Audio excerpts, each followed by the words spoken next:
VGK takes a 1-0 series lead over the Minnesota Wild in a fast-paced physical game as Brett Howden scores twice in a 4-2 Golden Knights victory. More ahead, a recap and much, much more on this edition of Locked On Golden Knights.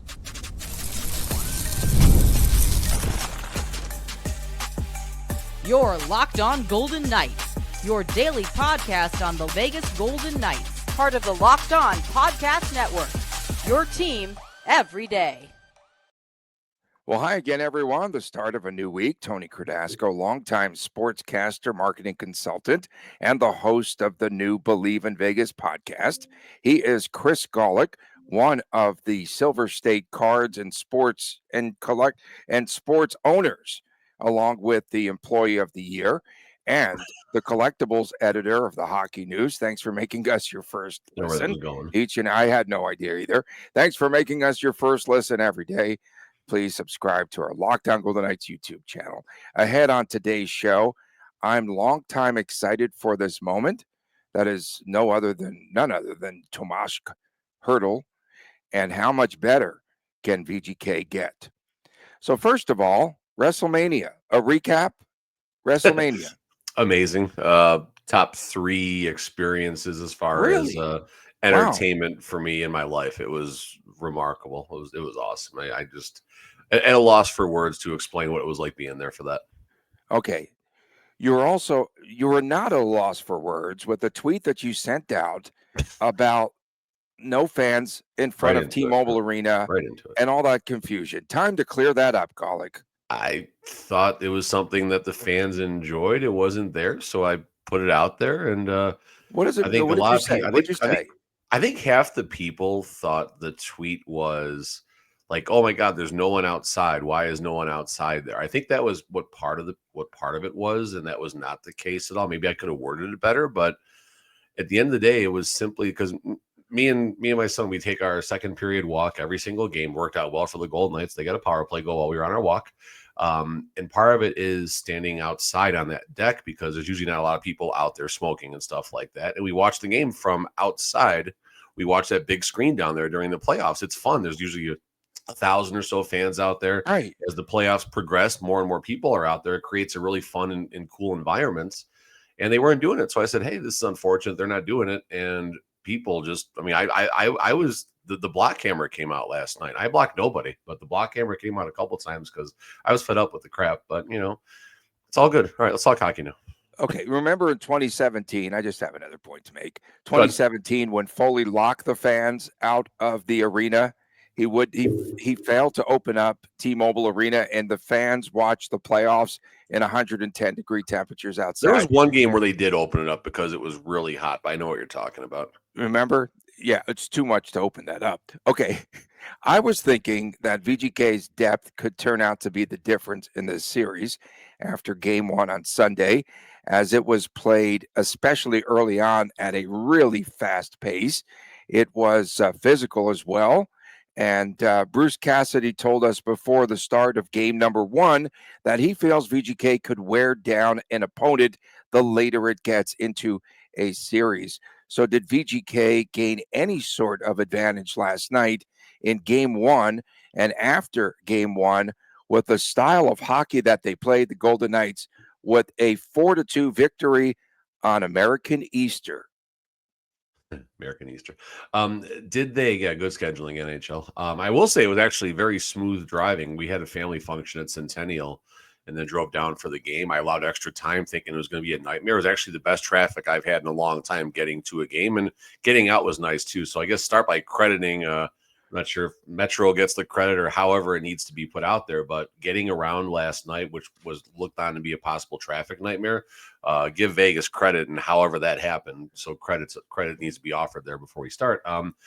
Getting into the game, you said, did VGK wear down the Wild? And I don't think I saw that during. No, not wearing them down yet, but eventually at that pace, with that physicality, right, do they gain an advantage? No, I think so. I mean, the Wild, I think I had like 50 hits last night registered. I don't know what the VGK side was. I don't know if it's as much. I think the wearing down is going to happen with the depth, with the attack, with the constant attack of 4 lines. I felt all 4 lines had moments where there was some sustained attack, some good cycles, some moments where it was wearing down the other side. And I think this is where the Golden Knights, the biggest difference is going to be. When I was on with Locked On Wild, Seth, I believe, mentioned that the top line's pretty established.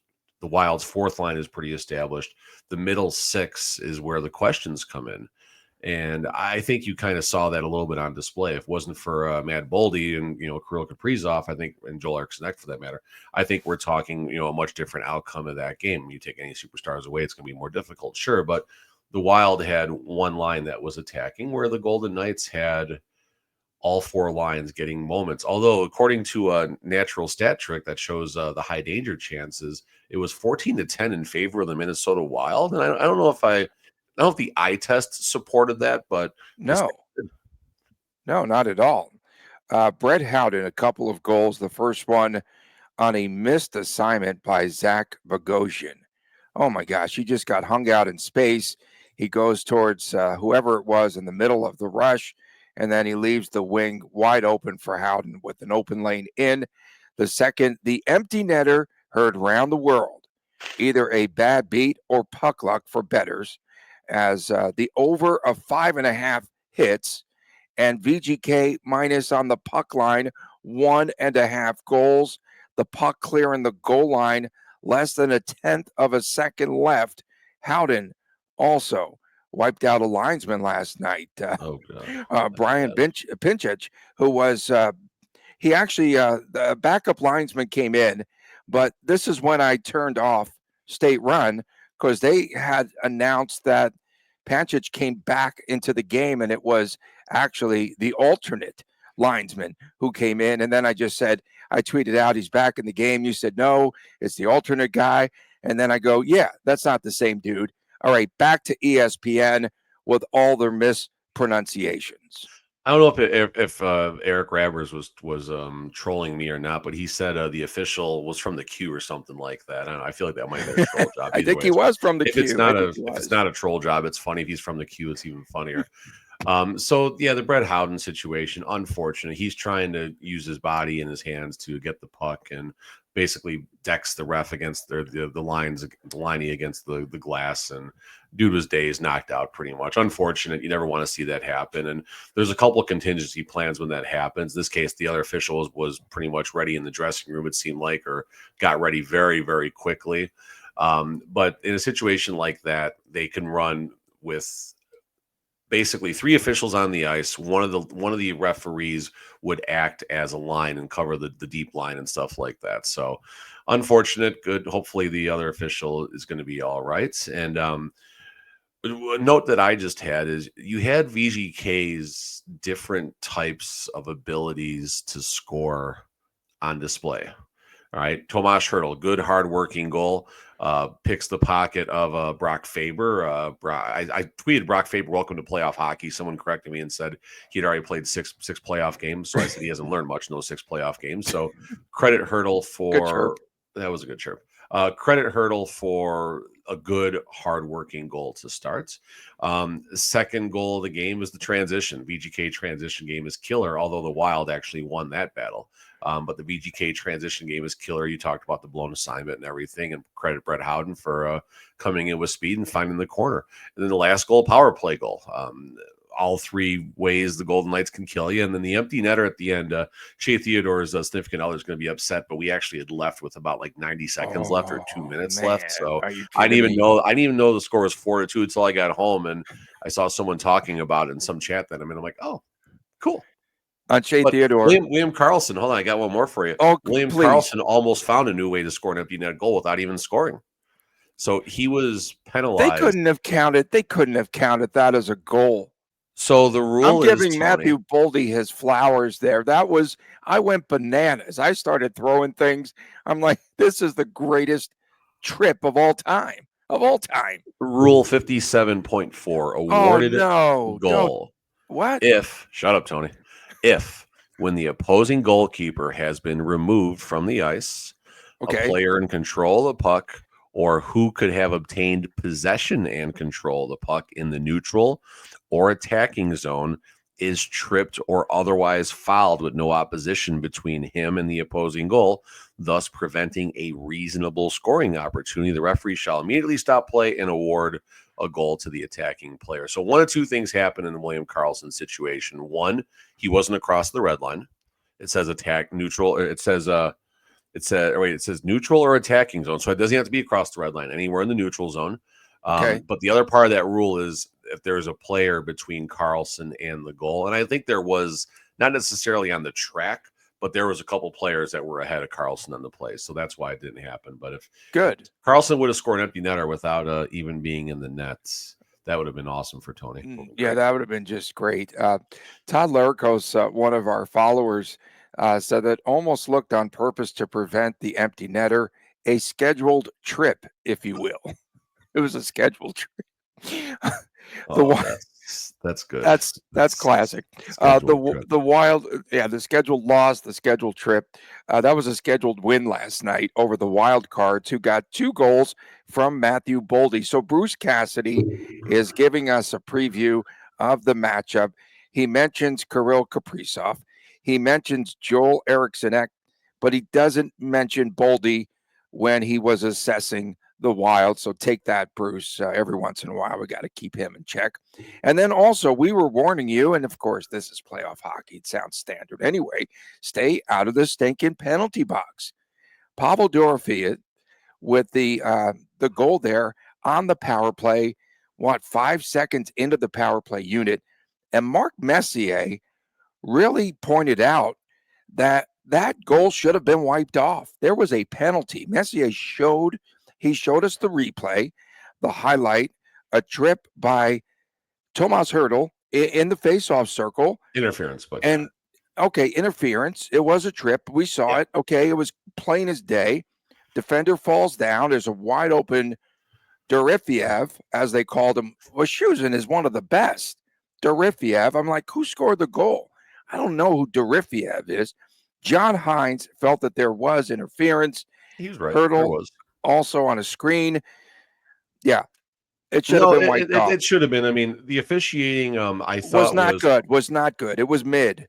Well, I thought besides that, it was fine. I think basically, unless it was killing a scoring chance or an immediate change of possession, obviously a stupid high stick, whatever, you can't get away from those. But if there was anything that was objective where the referee could decide not to call it, it was. And like, I just put it out there a second, Nick Hague freaking wiping out Ryan Hartman. Oh God. I don't know if Hartman was missing a tooth down there before that, but if not, he was missing bleeding. There was blood. I mean, Hague should have been called there. But the point being is that the ref was right on top of that too.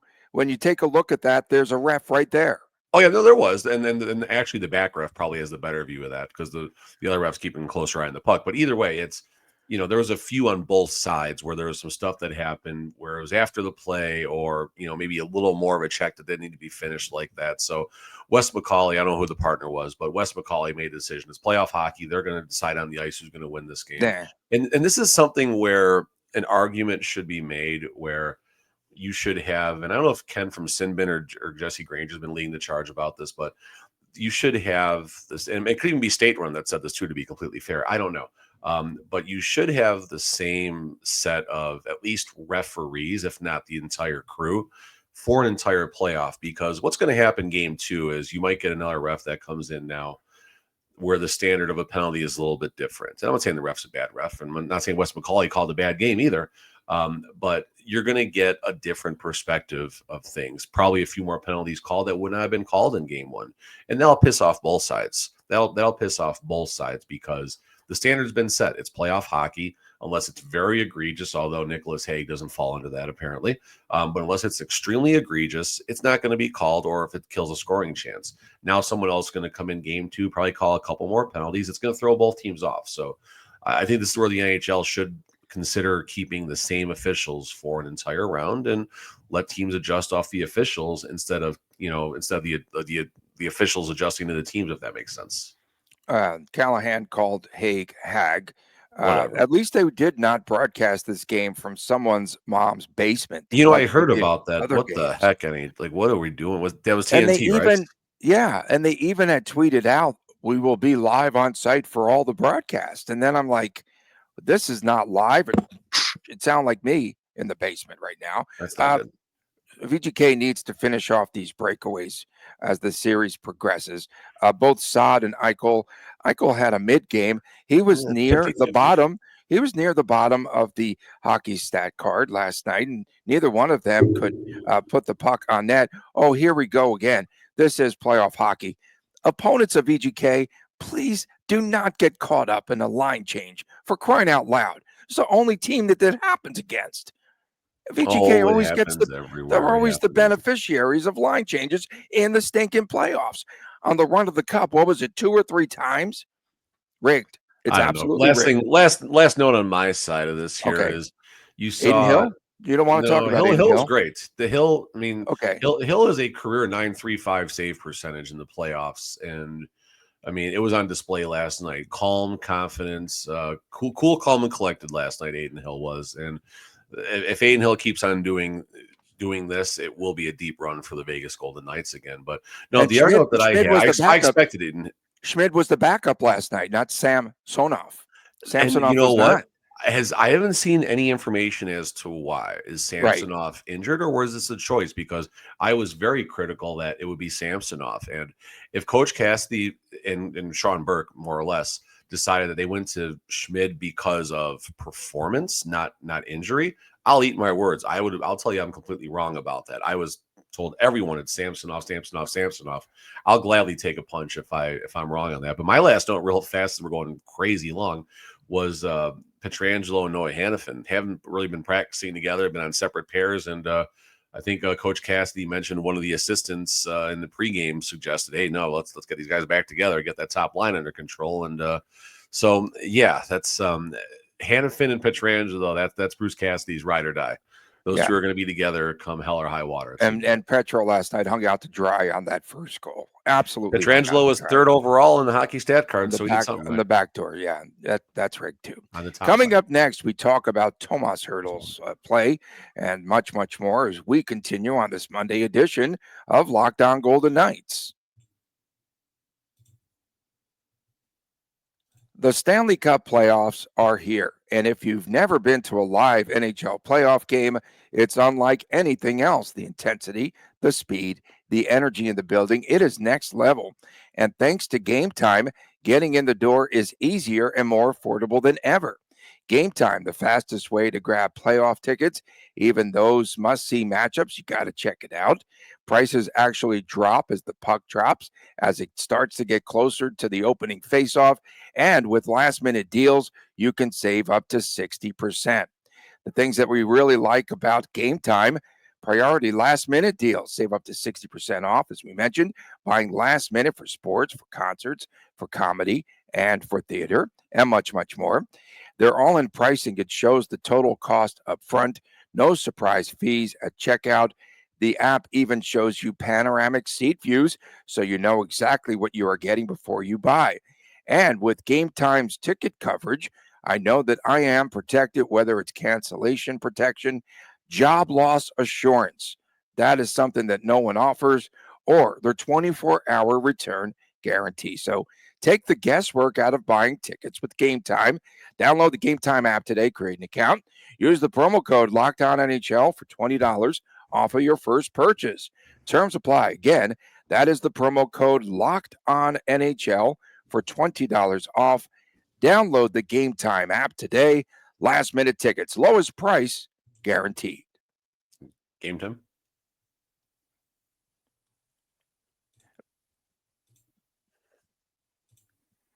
Back on this, we changed the copy on you.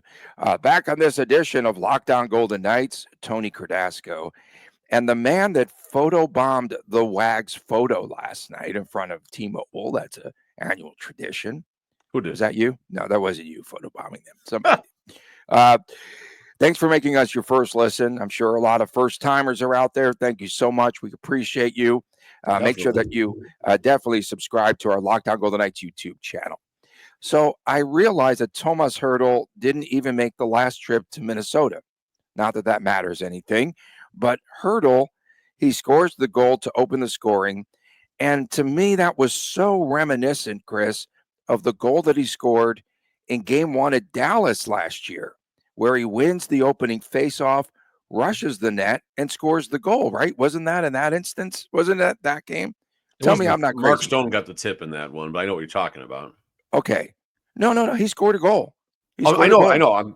Okay. It wasn't the first goal. It wasn't the first goal. But yeah, I see Okay. what you're saying. Yeah. Do facts matter on this show, for crying out loud? Depends. So, yeah. So, The only again, facts in the way of a good last story. night, a little bit reminiscent of that, as he scores the first goal, not the second goal this time. He wins the faceoff.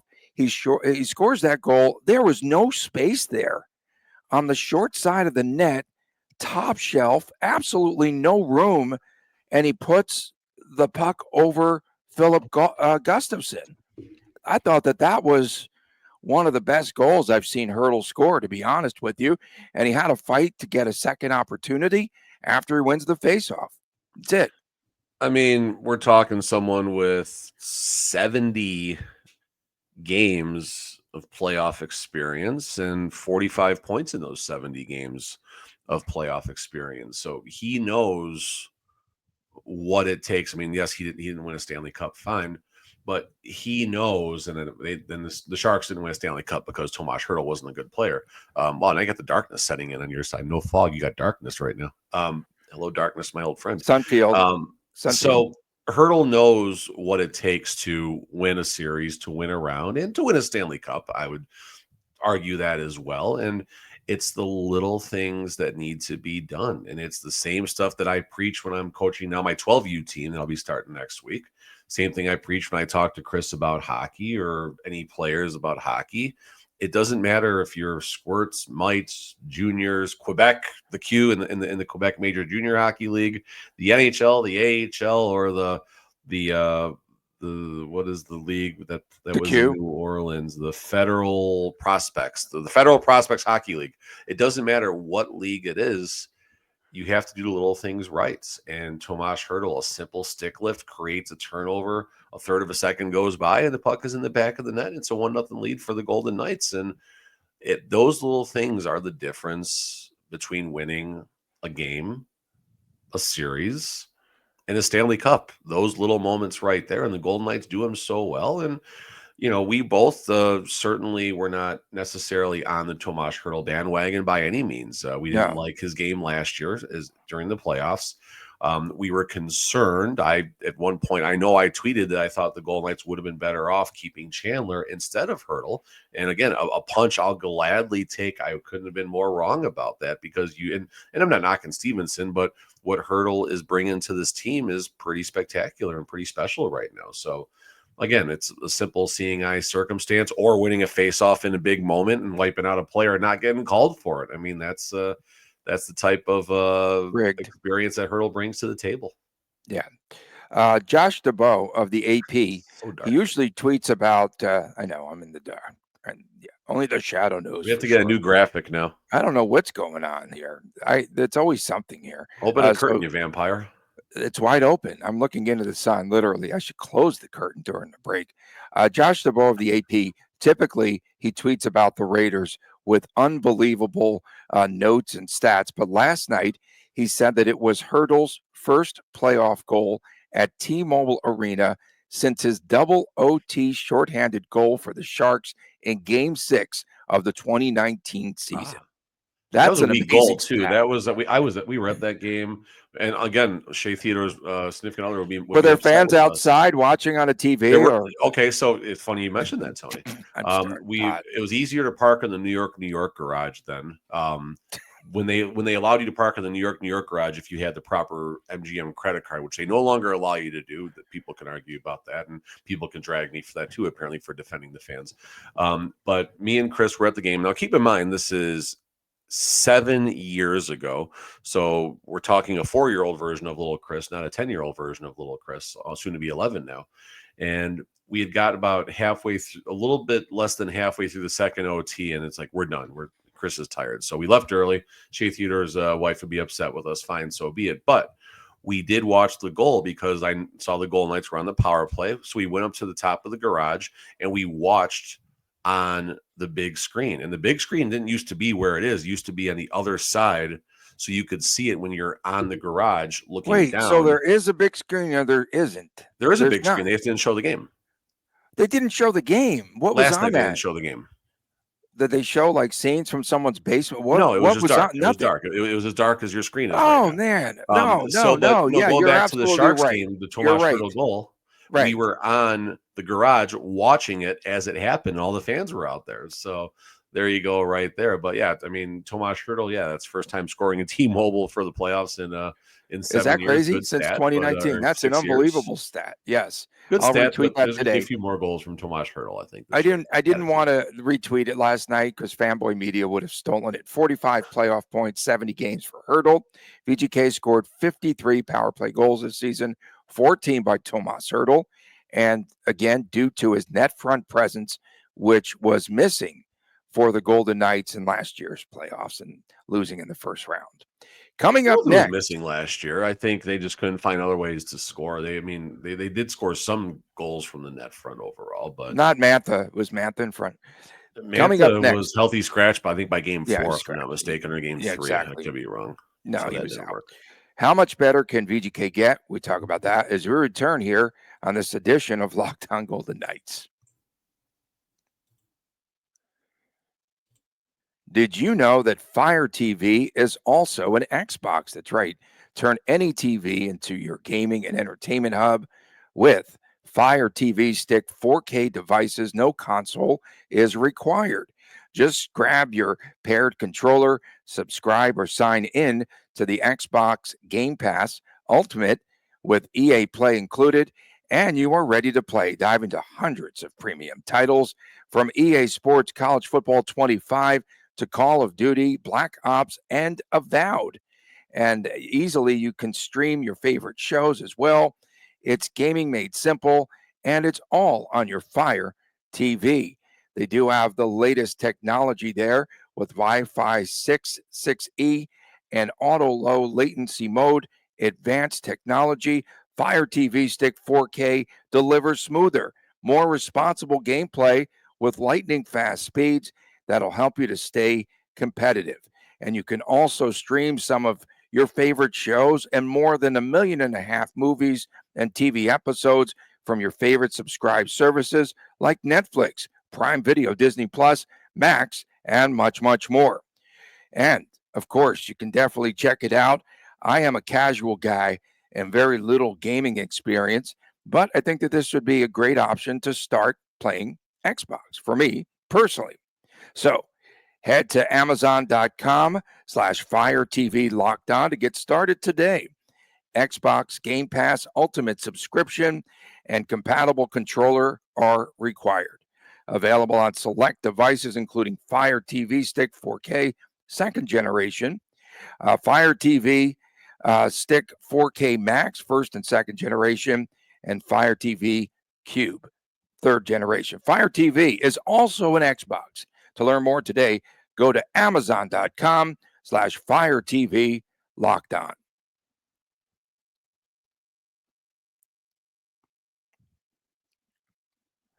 Back on this edition of Locked On Golden Knights. There we go. You can finally see me a little bit. Thanks for making us your first listen every day. Find us wherever you get your podcasts. Please subscribe to our Locked On Golden Knights YouTube channel. I had a great time. Oh, I want to send out thanks to Beer Park, Las Vegas. Dude, that was insane with Santino Morella the other day. He brought it. I said, bro, do you happen to have the Cobra with you? And he said, I have about 6 or 7 of them. Do you think the guy would give me one? I would have came on the show today doing the Cobra thing.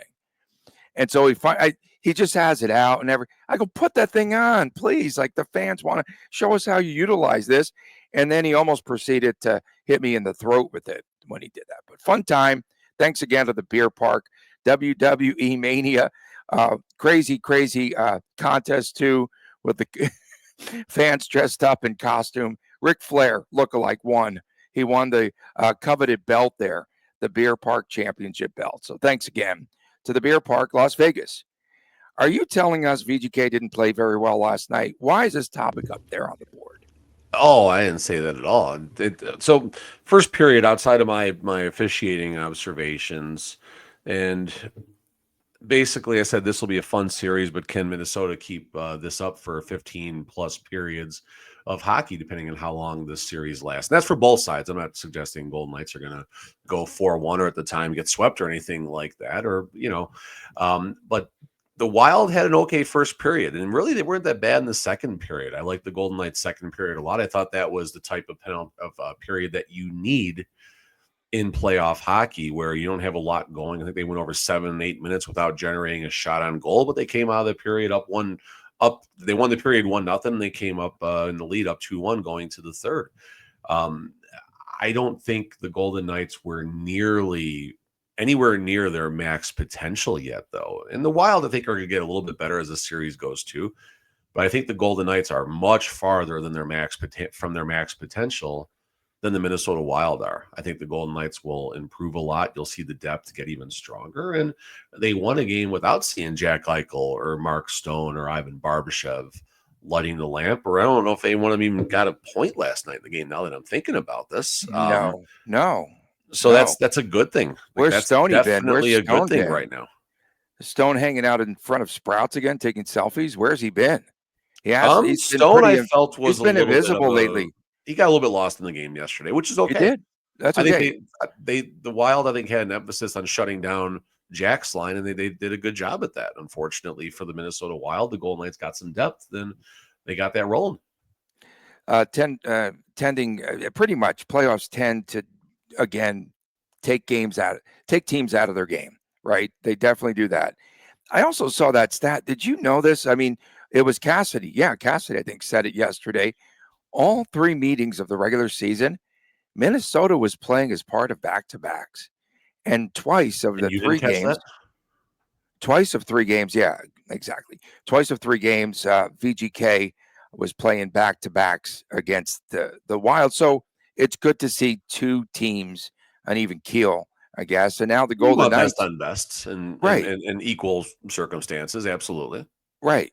And all 3 meetings again, won by VGK, who has now won 6 straight games there. Cassidy said we can expect the same type of game coming up on Tuesday night at 11 o'clock Eastern time. Are you going to Tuesday's game? I'm taking Pops to the game on Tuesday. We haven't been. If I were shoes and I go back to the basement, like who wants to? Yeah, exactly. I mean, that game starts at 10 o'clock Central, 11 o'clock on the East Coast. Like, how is that good for hockey starting a playoff game that late? And I get it. The Wild and the Golden Knights, they're not major markets. I mean, I know Golden Knight fans don't want to see it like that, but it's going to start major. About 9 Neither o'clock. one of these are major. They're okay hockey markets. Minnesota has better visibility than the Golden Knights do, but they're not the East Coast. They're not the original 6. They're not Edmonton or any Canadian team. So that's part of it why the Golden Knights are kind of getting shoved. And whatever it is, what it is. Hopefully, as the playoffs go on, the Golden Knights will get some 5 and 5:30 starts, which means it's the conference final or Stanley Cup final. So that's the important part right there. But you talked about a little about Cassidy having some observations. Cassidy also pointed out that the Minnesota Wild's defense was pinching and playing much more aggressive than they have in the regular season. I think that caught the Golden Knights off guard a little bit as the Wild scored 2 transitional goals. So that said, Coach Cassidy, as good as it gets when it comes down to adjustments and adjusting on the fly and in game and all that. So Cassidy will be ready for that. And I don't think the Wild's coach is going to be 1 or 2 steps ahead of Cassidy. It's going to be the opposite. And back to the main topic of the segment here. Again, it's playoff hockey. I know I'm talking on both sides of my mouth. I think the Wild will make a push at some point, but it better happen fast for the Wild. Otherwise, this could wind up being a 4 to 5 game series in favor of the Golden Knights. I thought that Cassidy last night was being more of a coach than a human being post game. Good. More of a coach than a human being. Good. We did say. How's Chandler Stevenson feel about this? We did say the top lines would be a factor. 1-0 Minnesota as their top line outscores VGK's top line. Good. Okay. No problem. And then depth scoring will definitely come into play in this series. I don't think it's a sweep. I think Minnesota wins 1 or 2. I said 6 at the start of this. I'm going to stick with it. And I think Kaprizov will get more involved in the scoring. He'll take shots on net. How healthy is he, though? I don't know how healthy he is. He had a couple of Really He good factored in the assist. outcome, but he wasn't making crazy moves and stuff, and a lot of the stuff he normally does either. So how many of the fanboy media guys missed the final goal? They put out 3-2 finals. Come on, I was guys, one that get said I with it. left, so I mean, I'm You left, I'm but in that you statement, I didn't guess. post the 3-2 final. I didn't post it though. I never posted. I No, don't care of about that. course. That's not All my right. job. I'm a We fan hanging out. You're a fan. You're not a podcaster. You're not a broadcaster. We appreciate everyone tuning in. A lot of Thank you things I'm so, not, so apparently. much, especially our everydayers tuning in around the world. Again, tomorrow we will have a preview of game number 2 and much, much more. Very long day. Wednesday show, we're going to be dragging, bro. We're going to be dragging. Suppose I'm Thank you dragging now. so I'm much. exhausted. Make sure that you subscribe to our Lockdown Golden Knights YouTube channel. For my man, Chris Golick, I am Tony Badbeat Cardasco. Thanks again for tuning in. We'll see you tomorrow right here on Lockdown Golden Knights, and please take care.